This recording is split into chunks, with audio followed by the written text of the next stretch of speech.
ओम नमः शिवाय। फाइनाली कोरापुट यहाँ 5th डे माने पंचम दिन एंड पंचम दिन रे मोर गोटे बहुत बढ़िया डे थिला माने ट्रिप थिला मोर गुप्तेश्वर। तो फाइनाली आम जाकि गुप्तेश्वर पहुँची सारी देन मोहर हालत रू ही आपण मैंने जापे के माने खरा होता।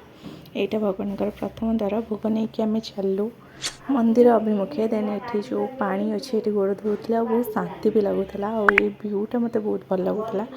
फाइनाली दर्शन सारिकी एत भिड़ भितर पहुँची गलु बाहर को आसला जाइलु कोलाब डैम और कोलाब डैम भ्यूटा भी बहुत सुंदर थिला। माने यही टाइप्र परिवेश मत तो बहुत पसंद और एनवायरनमेंट टोटाल लोकंर चालीचलन भी ये बहुत कम तो मत बहुत भल लगुला बहुत पीसफुल लगुला।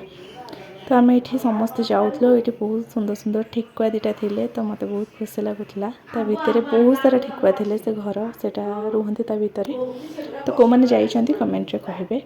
तो यहीटा हूँ पूरा टोटाल भ्यूटा माने बहुत गोटे बड़ एरिया तो छाई भी होता बहुत सुकून मिलूला से एक्चुअली यही प्लेस ना शबर श्रीक्षेत्र ये विभिन्न प्रकार जगन्नाथकर रूप यहाँ हूँ ट्राइबल म्यूजियम माने आदिवासी मानकर सब प्रकार यूज जिनस ये पूरा तांकर कलेक्ट होकर रखिंट एंड एत सुंदर भाव में रखिंट देखिले आप बिलीव भी करें से जगह एत सुंदर होती मत तो बहुत भल लगुला कहीं से एत स्वच्छतार सह से रखिंट ग्लास भितर तो बहुत सतरे आदिवासी हेले भी से मैंने बहुत सुंदर भाव जगह को मेमोरेबल करके रखिंट। यहाँ हूँ मैप टोटाल एरिया सब मैप आउ खाइबा आसला एमती किसी थिला बहुत टेस्टी होता। तो आज एतिकी रही बाय।